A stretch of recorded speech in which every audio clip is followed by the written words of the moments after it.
Hello, don't forget to like and subscribe, and welcome to Redeeming Thunder and Daughters of Fire. This prophetic word was given to me on 12/18/2025. This prophetic word is a big deal because once you hear this prophetic word, it is not ever going to be the same. For those of you who have a business and or a ministry, and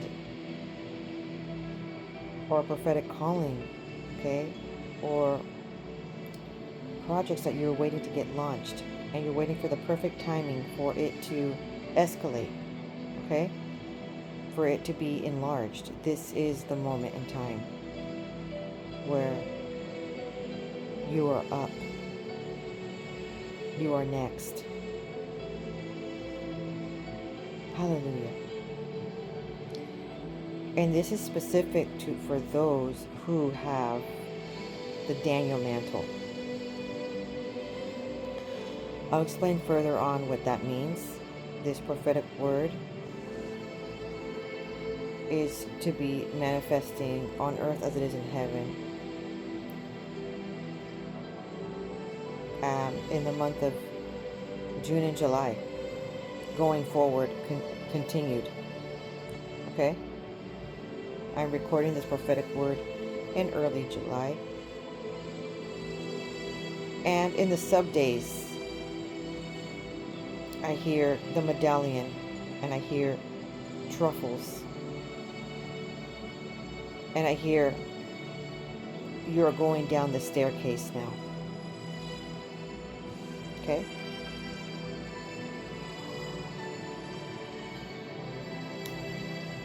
So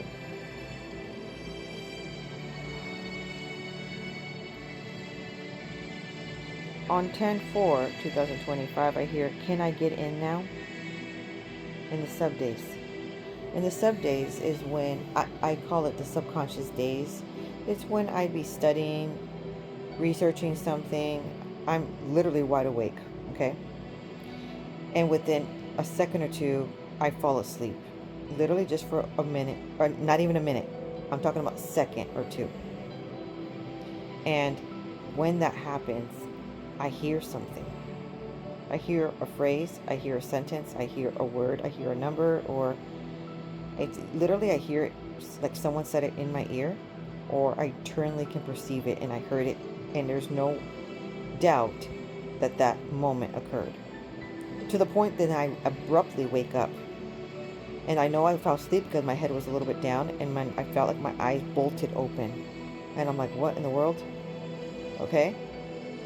And it literally is an angel that is delivering a prophetic message. Okay? That puts me in a sub daze for seconds, not a cat nap. So there's these phrases that sometimes I perceive and I receive more prophetic insight regarding what it means. And sometimes I am not sure, but I'm just going to state it in the time frame of now, so that way it manifests when it needs to manifest on this earth as it is in heaven, as this is Hebraic year 5786. So it all ties together with the prophetic word given. Okay, so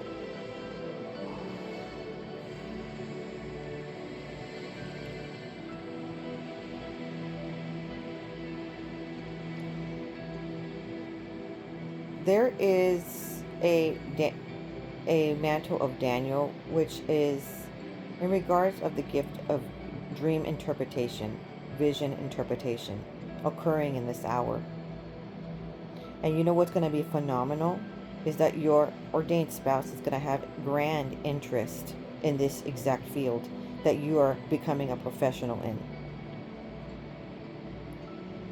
And not only that, is that he's going to support you in this. Okay?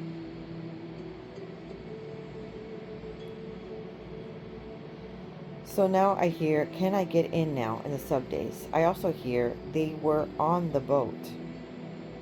And then I hear, come with you desperately. So in this three phrases, it seems like the Most High is giving hints regarding individuals that were in your life prior are now going to be desperately wanting to enter your life. Individuals who were in your care, like were on the boat, okay, somehow got off the boat and they had this life journey without you, realizing that life is not, the grass is not greener without you in it, okay? And they're wondering if they can get in now, okay? If they can come with you now. They recall they were on your boat. Now they're stating, come with you desperately. Basically, they've reached the end of themselves. So to me, I feel like this has a lot to do with the prodigal children. They're going to reach a moment of desperation, and you are their lifeline. Now they're going to beg. So whoever rejected the idea before, okay, are now going to want to be with you. Okay? And then I hear physical therapy again. For this is specific, obviously. So take it to the Most High. Make sure this is for you. But some of you need to establish physical therapy all over again. Alright. Now, I hear in the sub days, on the same day, during the same time frame, because you need to be enlarged. Okay? Now, I get back into researching regarding this particular prophetic word again on 5/28/2026. And on that particular day, I hear a prophetic word that states, give me my flowers. So in this video, I want you to write, give me my flowers. Why? Because you're putting it as a seed of faith that you are ready to expand your tent. Okay? That you are ready for your business to be launched and grow massively. You are ready for your, if you have a prophetic channel or something, or a ministry, you are ready for that ministry to be expanded and launched right now. Okay? So during this time frame, you may be feeling like people have set you up to fail, or prior business launches didn't really work out, or you may be overwhelmed by just the routine of life, and you feel like, are you sure that now is the time that this is going to happen? And the Most High is saying, now is the time. Okay? So part of this to manifest on earth as it is in heaven is your faith. So faith without works is dead. So you actually literally need to, if you have not done so already, you need to start getting your EIN, okay? You need to start getting your business license. You need to start getting that website up and running. You need to open up that YouTube channel. You need to start searching the merch. Okay? You need to start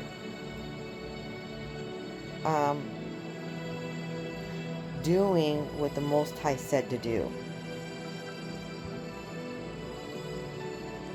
Because that's how the talents and skills that the Most High gave you is exactly where He's going to grow, enlarge you in. And it's going to be different than what others are doing. And just because it's different, it doesn't mean it's less important. And just because that whatever particular thing worked for them doesn't mean you just copy what they did. I need you to do exactly, open the business exactly what the Most High gave you long ago to do. The exact merch, okay? The exact idea. And for some of you, you have an ordained spouse coming to you, and so he's going to be assisting you with all of this expansion. Okay?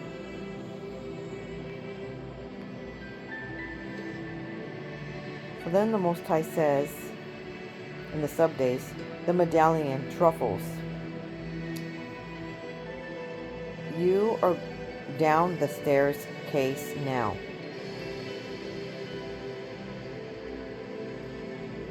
So I hear, Ah Shama with Yahuwah, the Medallion, Truffles, lots of truffles.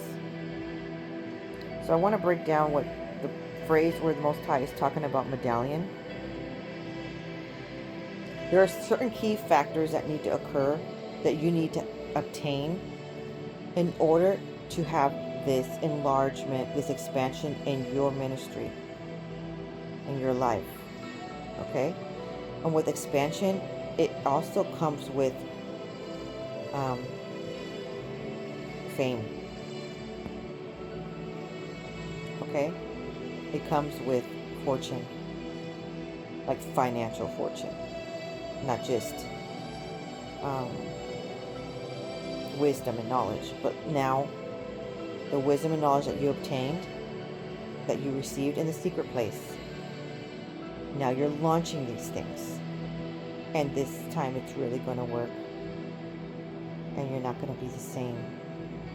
So if your ministry has been growing, but you know it was a steady grow, and it maybe took it was could have been stagnant, it's not going to be stagnant anymore. And the reason why some of these ministries have been stagnant, okay, is because the Most High had been hiding you. He's been preparing you. He's been maturing you. He's been putting you through the refiner's fire. He's been, you've been on the waiting side. But there's a season for everything. There's a season to wait, and there's a season where you live the prophetic word. So there's a sacred medallion, the badge of holiness, of pure gold. They engraved it like a seal with these words, Holy, Holy to Yahuwah. They attached the medallion with a blue cord to Aaron's turban, just as Yahuwah had commanded Moses. So this is in Exodus 39:30 through 32.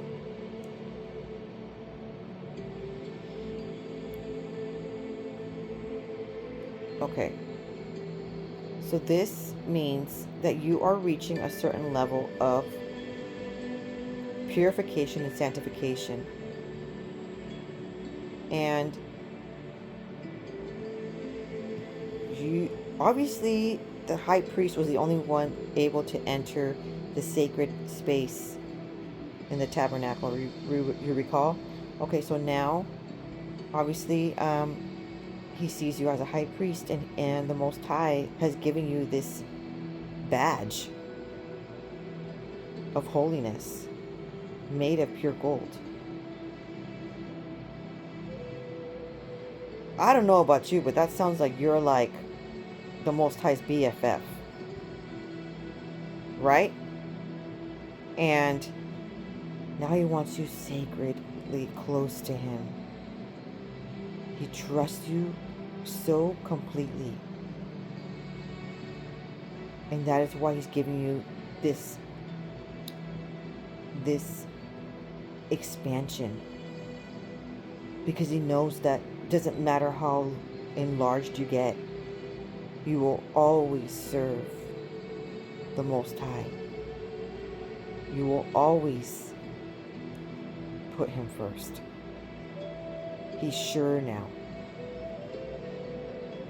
And that is a precious gift in itself. The best gift, to have the creator of the universe, your heavenly Father, trust you to that level. Okay, so let me talk about Proverbs 26:22. The words of the talebearer are like tasty truffles, and they go down into the inmost body.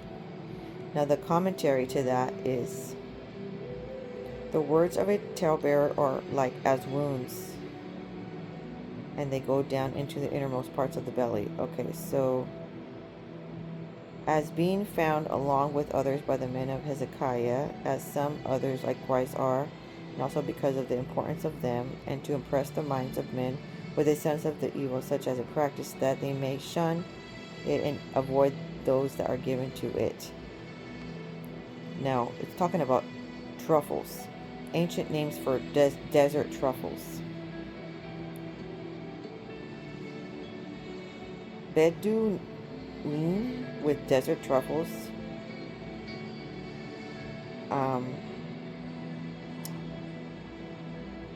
For desert truffles in the area once called the Fertile Crest are Kama and Pikfaka.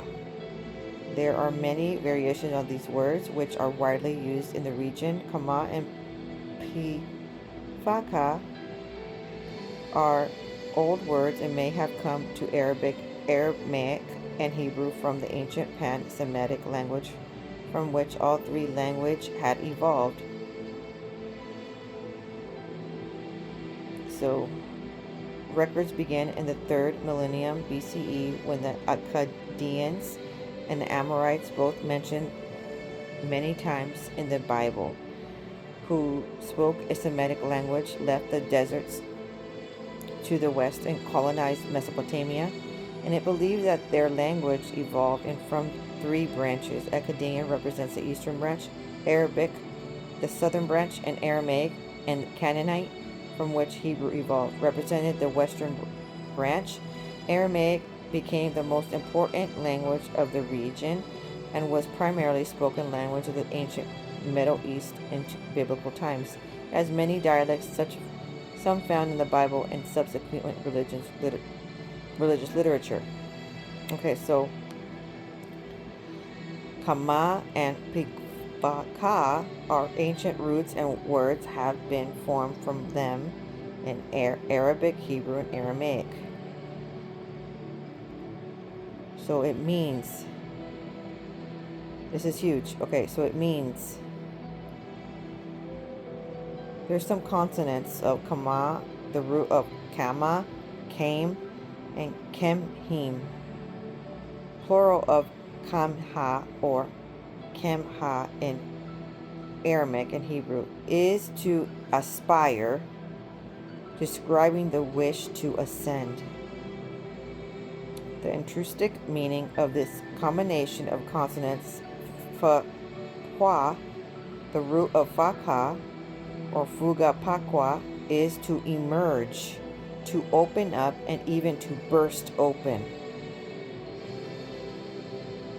Interesting. Okay, and so now this is interesting how he put this prophetic message in with an expansion. Okay, and you're like, what does this truffles have to do with that? Let's break it down. The word pakwa refers to mushrooms in general, and it is even mentioned in the Bible. Okay, so in the Bible, the Hebrew term often linked to truffles is pakuot sadeh, or pakwa. And this is found in 2 Kings 4, referring to wild fungi gathered by the prophet Elisha for food, though some scholars debate if it's literally truffles or mushrooms, while the love plant, dudaim, so mandrakes, In Genesis also gets linked to truffle-like interpretations as a delicacy, highlighting truffles as a natural delicacy or blessing from Yahuwah, similar to manna. So, Pakut Sadeh, literally wild gourds or field cucumbers, but often translated interpreted as desert truffles or fungi due to their growth and use as food in famine, as seen in Elisha's miracle. Dudaim, mentioned in Genesis in regards to Jacob's wife Rachel, sought them. Okay, this is important right here. Remember that Rachel was infertile and she really desperately wanted to have Jacob's babies, okay? Desperately wanted to conceive, to give him some sons, okay? Some children. But he originally he had married, it was a trickery, but he had married Leah. He was in love with Rachel, like to the extreme, but his uncle Laban tricked him, and he had to work an additional 7 years, of 14 years total, to finally marry Rachel. Once they were married, obviously they, wanted to have children, and year after year, it just wasn't happening for her. Okay? So one day, one of Leah's sons found some of these mandrakes, these dudaim mushrooms, or some kind of, desert truffle, okay? And they're out in the desert. And these are like delicacy. They're very rare. And they are known to cause fertility. And so Rachel did a swap. She bargained with her sister. She basically begged for those mushrooms, those delicacy, those truffles. Okay? It's a type of truffle or mushroom valued as an aphrodisiac delicacy, and it causes fertility. So she did a bargain. She says to her sister Leah, the other wife of Jacob, he can go into your tent and stay the night with you one night for a trade, and let me have these truffles to consume, to eat. Okay? And that would allow her to have a chance to be pregnant, to get pregnant when the time comes. Okay, so this is, it obviously worked because Rachel got pregnant soon after. Okay? But this is what's going on, is that the Most High is like literally, it's almost like an oasis that the Most High is, it's like gonna have these provided for you, who's receiving this prophetic word, this delicacy, this blessing. Obviously it's stating Elisha, it was a miracle for Elisha to have found these and consumed them, and it was during the famine. Okay, so now let's continue reading here. Songs of Solomon, traditionally interpreted as mandrakes. Some ancient Jewish sources and the modern interpretation suggest they were a type of truffle or mushrooms. So right as you are coming down the stairs, so in other words, you're getting presented to the world. You're no longer hidden. There's going to be this delicacy provided literally straight from heaven. Okay? That's amazing. Obviously, they're rare. Okay? You can't just find them anywhere. So it says food and blessing. Truffles were seen as a choice food, delicacies, or even akin to manna, heavenly food. because they grew without cultivation, representing Yahuwah's provision. There's going to be divine provision provided. It's going to work this time.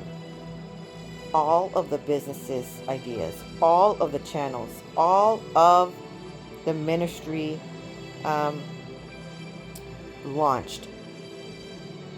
It's going to be explosive. Okay? Hallelujah. Shama, Shama. Now it says delicacy. They were served at weddings and feasts, considered special foods, alongside meat and fish, showing their high status and ancient diets.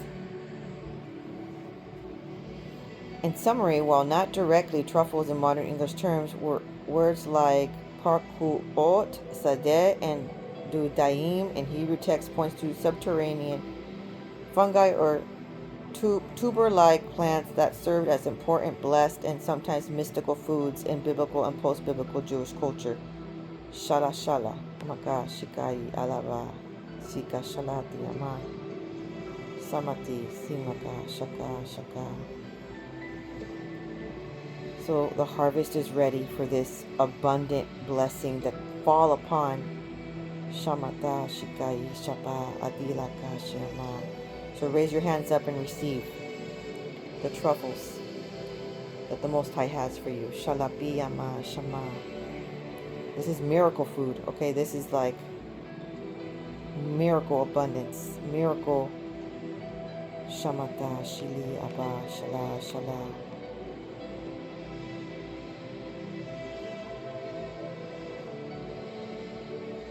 Okay, there's something happening where I hear in the sub-days Pargu sentiment, which is interesting, okay? And it's Hebrew number 6292 Pigul. It means unclean, foul, abominable. It also means offense, offensive thing, unclean meat. Okay, so now it's referencing a verse, Leviticus 7:18, and if any of the flesh of the sacrifice of his peace offerings be eaten at all on the third day, it shall not be accepted, neither shall it be imputed unto him that offereth. It shall be an abomination, and the soul that eateth of it shall bear his iniquity. Matthew Henry's concise commentary is talking about, as to the peace offerings, in the expression of their sense of mercy, Yahuwah left them more at liberty than in the expression of their sense of sin, and that their sacrifices, being free will,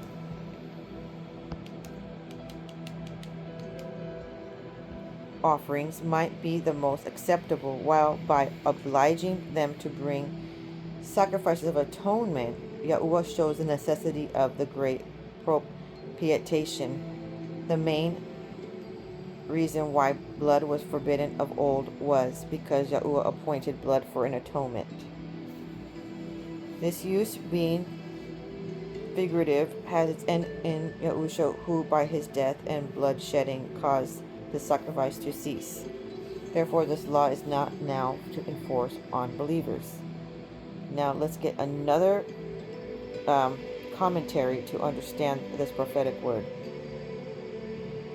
The Cambridge Bible for Schools and Colleges. It shall be an abomination, and word which occurs here and in Leviticus 19:7, of the flesh of the peace offering which is eaten on the third day.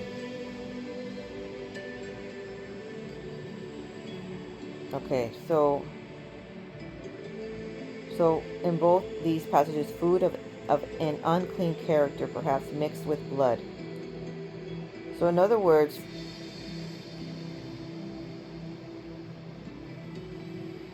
there's a way to cook the food, because you are a temple and what you're consuming.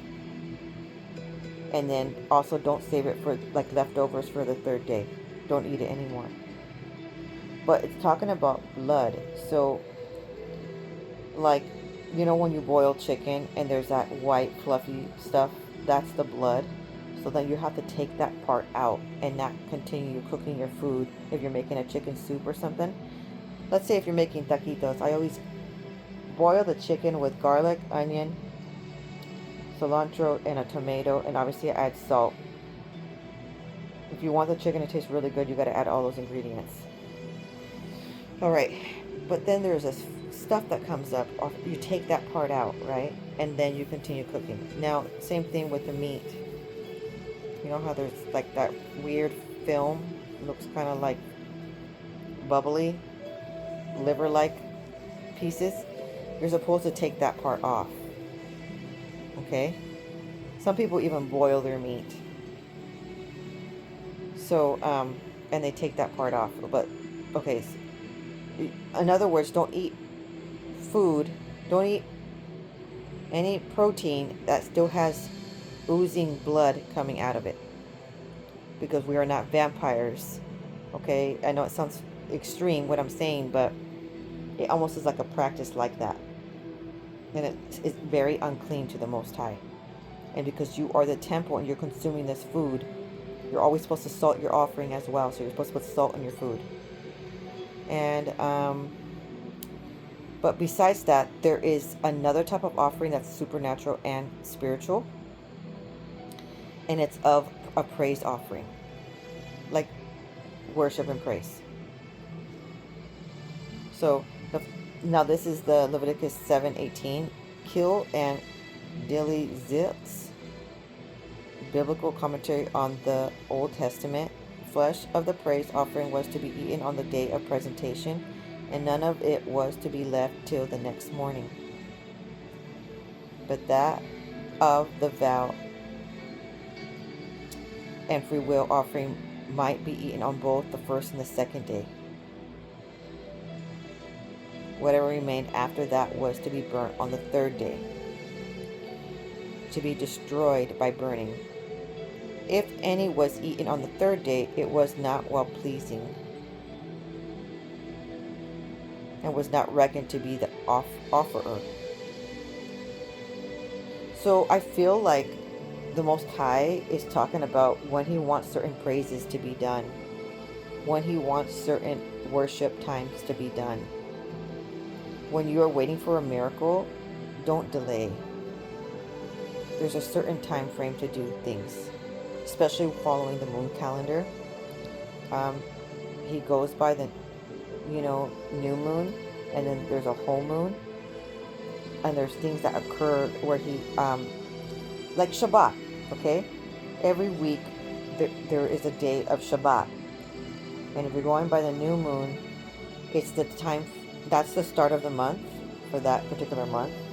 And basically when you see zero moon out there would be considered the new moon.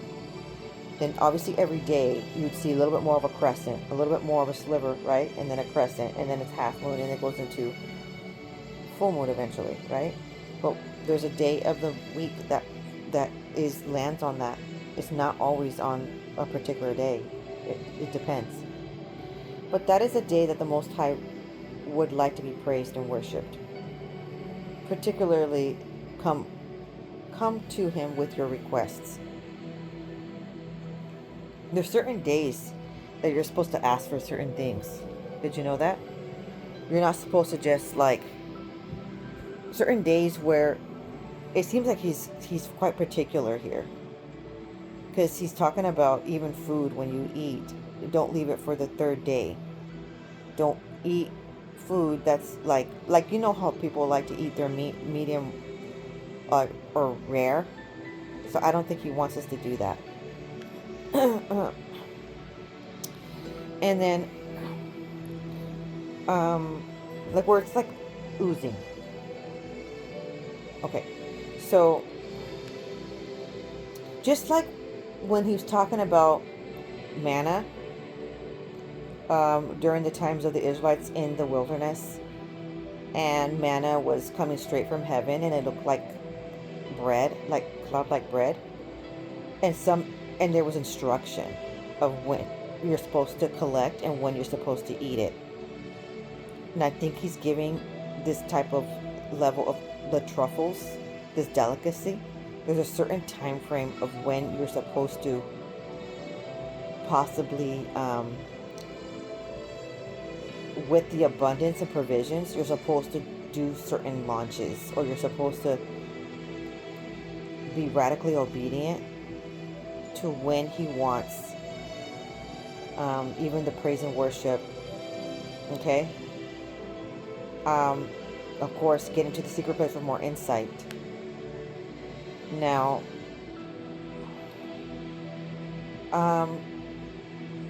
recalling the manna.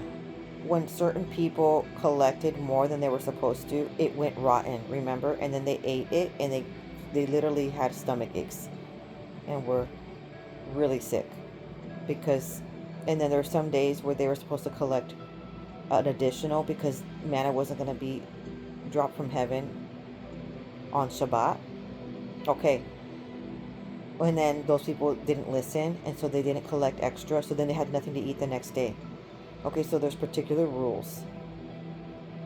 So let's elaborate further on that regarding the Passover meal, this cedar plate. Okay, and then when you are celebrating his holy feasts, you are partaking in his holy festivals. These are the appointed hours of when he delivers people, when he conducts miracles, and when he listens to your prayers all the more. Okay, so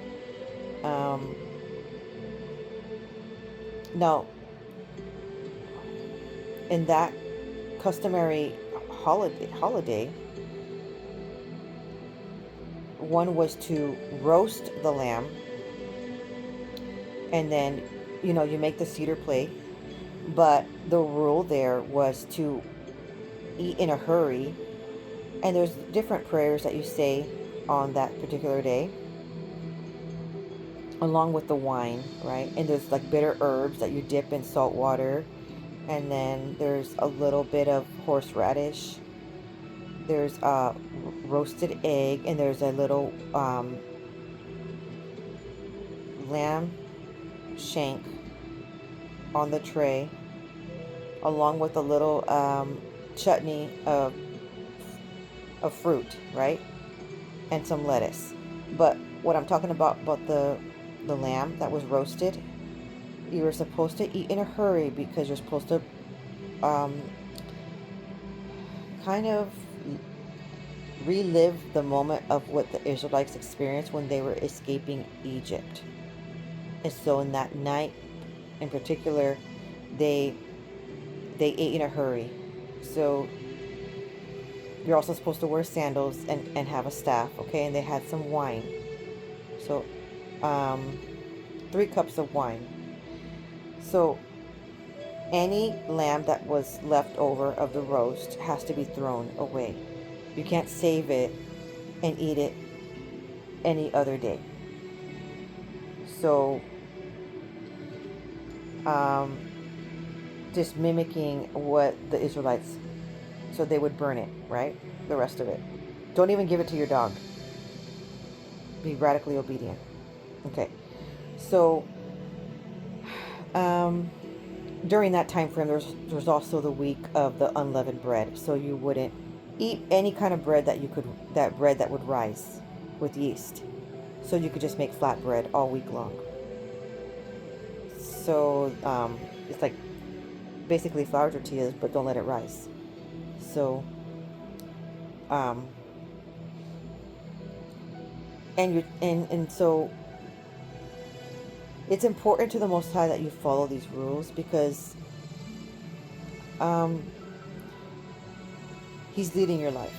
He's providing the provision. This is supposed to be miracle money, miracle provision, miracle food for you, and miracle fertility, miracle, and it's talking about vows and free will offerings.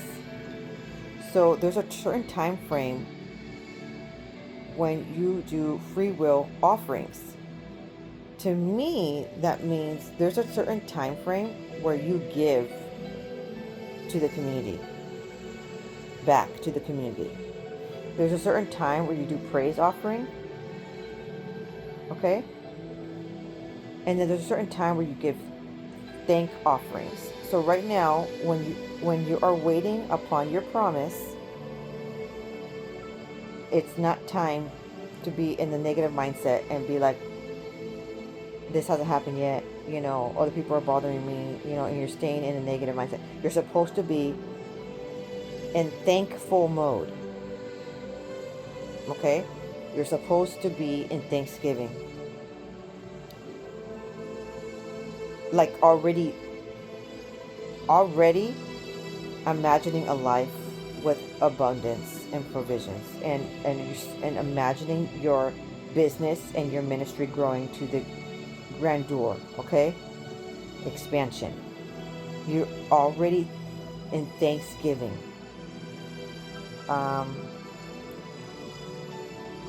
And it's going to be manifesting. You're putting it, your mind in itself, besides even speaking it forth, is already manifesting it into your real reality on earth as it is in heaven. How your mindset is sitting, and where you're at in your mind at any given moment. Okay? Everything is spiritual.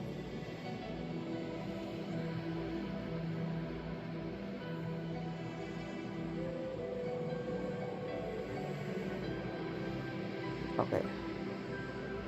So then I hear Astade prescriptions. Then I hear in the sub days, no, it's not like that, all right?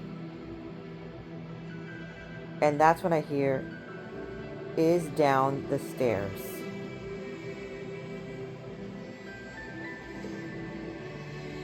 So there's something pivotal on chapter 47, part 2. Wearing a red dress, a puffy red dress, and there was a counterfeit at the top of the stairs. And then going down the stairs, the woman went down the stairs by herself. Okay? And there's some onlookers. You're going to have people that are interested in how your life is coming about.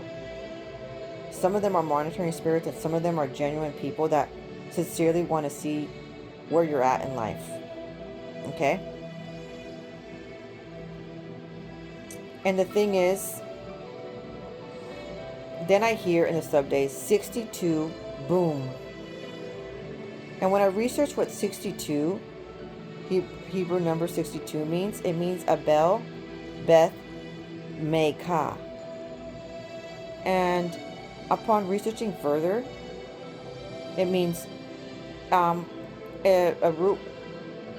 origin root word of H558 means morning, or H1004 means house, and H4601 means Makkah.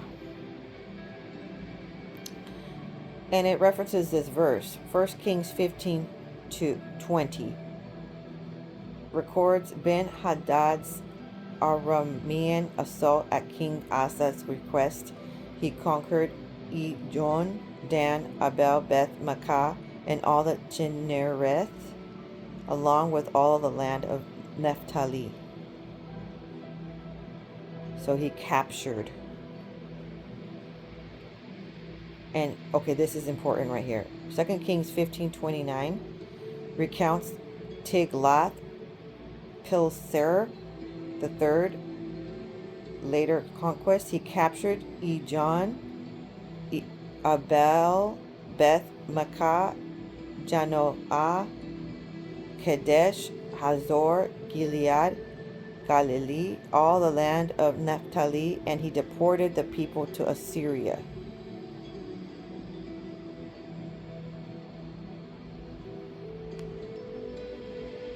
So there's a deportation that's going to be occurring in this time frame. We're in the month of early July, which I'm recording this.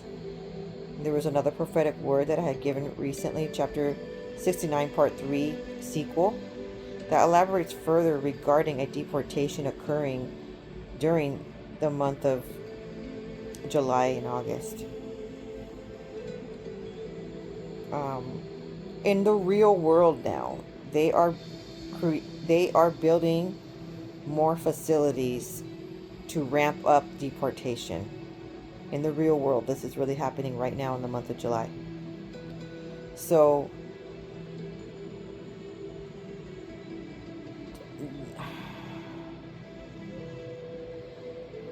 some of the divine judgment is coming forth through deportation to the enemies of the Most High. And the reason why I say that is because when you go up further, to recall Pargu's sentiment, it's talking about unclean, foul, and abominable, what he thinks is abominable or offensive, an offensive thing, something that is stinking, that is unclean meat. And I did elaborate regarding his holidays, holy feasts, and how he likes things certain days of the week to praise and worship and bring our petitions. But I also want to elaborate further that he's talking about he's talking about a meat that smells stinky. He's talking about an offensive thing, something that to him is abominable. And so obviously he's talking about the wicked. Okay? And it's difficult to say. Okay? It's difficult to give this prophetic word because it's you know, you're not clapping for your enemy's demise.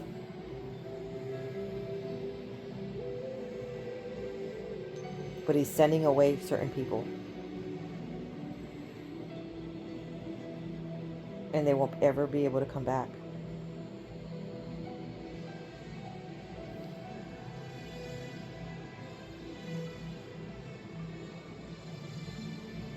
Okay, so it's a divine judgment announced by the prophets for covenant violation. And someone in your life is Abel Beth Makkah, and he has been captured.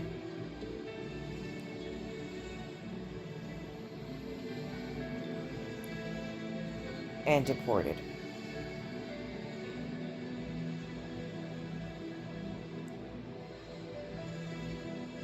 Okay, so there's a border patrol.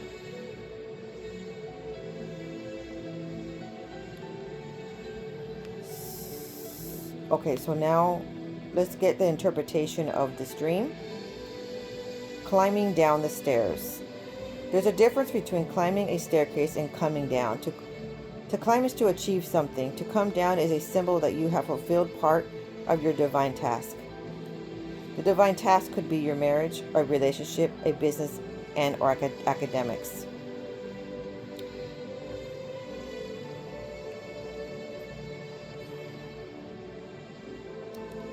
Okay.